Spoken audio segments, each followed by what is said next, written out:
You may know this pattern as one of the most basic mistakes that you can make when modeling with BPMN.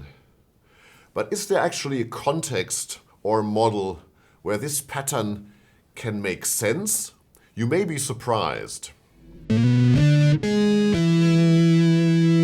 Hi, my name is Andreas Hense and I make videos on business process automation. Today I'll talk about this pattern that you may know as the typical deadlock situation.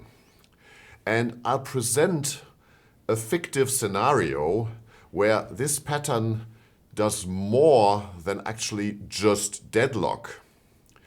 The scenario is a pottery workshop. Bernhard and Berta are operating a pottery workshop, and Bernhard is more the artistic guy and Berta is the organized person, and together they work very well. So let's look at their process model in BPMN. Okay, here we have our BPMN model. The top swim lane is Bernhard and the bottom swim lane is Berta, and the process starts with a new day starts. So Bernhard forms clay objects and he always puts them on a shelf, and while he is still feeling creative, he forms another clay object and puts it on a shelf. So afterwards Berta takes over. She categorizes the object either as a cup or as a saucer and labels them accordingly. And then if there is a matching pair of a cup and a saucer, she packs the set for sale.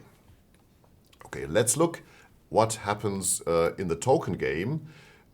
So I will just put a pause here, and I'll put another pause here, and then we will just start with a new token. So he forms a new clay object, and you can see places it on the shelf and then forms another clay object.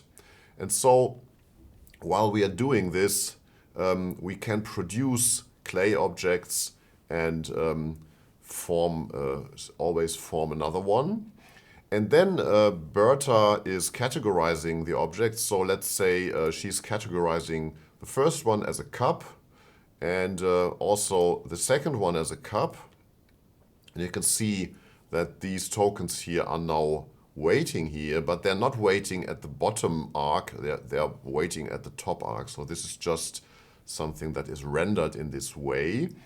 And let's produce a third one, and we produce another one here. And then let's say the next object will be categorized as a saucer.